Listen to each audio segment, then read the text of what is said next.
Hi everyone, welcome to FilmDirt. I'd like to talk about a must-watch without question, and that's Full Metal Jacket. Possibly Kubrick's finest film. I'll leave that up to your distinction, but for me, this is my favourite works of his. It's just incredibly immersive, and the backstory is almost as interesting as what we saw on screen, where I believe the story was that Stanley Kubrick had a fear of flying, and once settled in England, he never flew back to America. Sadly no longer with us, but I really enjoyed his films. They always had a very quirky feel about them, and some of them, like this one, they just seem to tell the story and then end. And it left you thinking about what you've just seen. There wasn't really a distinctive ending as such, but it just made you think, and it just came to a natural conclusion that made you contemplate life and the feelings of the characters. It was all character driven, although this movie, Full Metal Jacket, is quite a spectacle on the eyes. Now, this film was made in the Docklands area of London, or at least the Vietnam parts were in Docklands, which then became the Olympic Village for the London Olympics. It's almost hard to believe that used to be the Vietnam depicted in this movie. It probably helped that it wasn't a jungle setting, but a bombed out city with all the necessary backdrops and activity, clubs and people gathering, and helped to sell the illusion that we were in Vietnam rather than East London. Now, this is quite an old movie, and I hope you've all seen it before you've clicked on this review.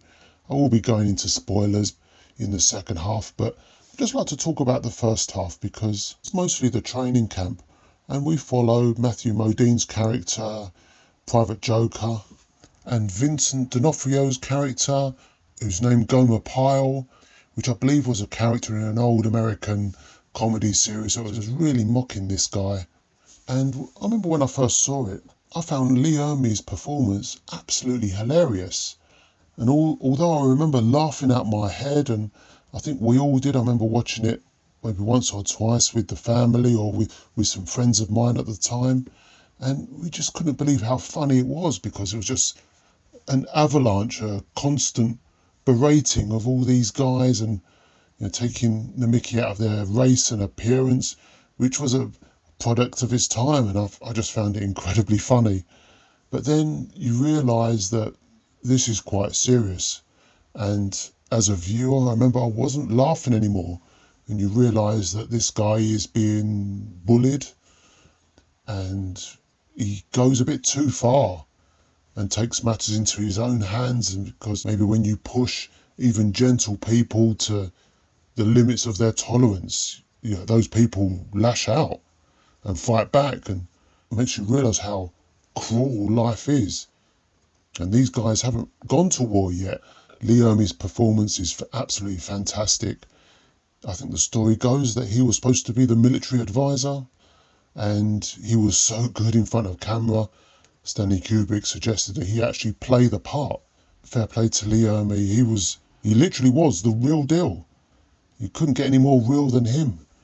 And his performance was so believable, and it made you really scared of him. And then he meets his demise, and we've got the whole second half of the movie to go, and it seems that what we just saw was a complete movie. But thankfully we've got a whole second half of the movie, and what a great second half it is. Here we land into Vietnam. All these characters we met in the first half are now being put through the ringer, I guess you could say. And their interactions with each other and the locals. Some of the street scenes here are completely captivating.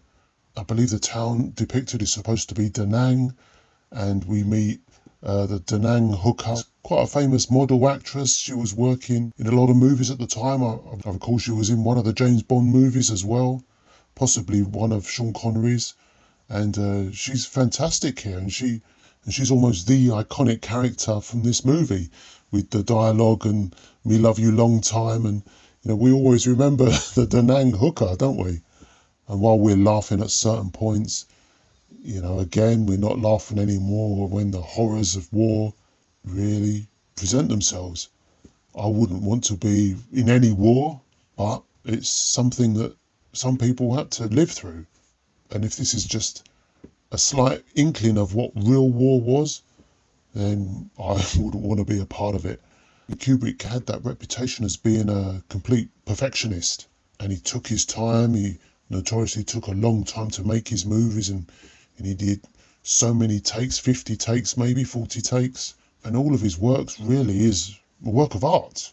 I still need to revisit a lot of his movies, but this one I'm really happy to see again and again. I don't know if any of you agree with me that when I try and put on one of his movies, I keep looking at films like Dr. Strangelove and A Clockwork Orange, but I keep being drawn to put on Full Metal Jacket again and watch it for the 100th time rather than exploring his other work.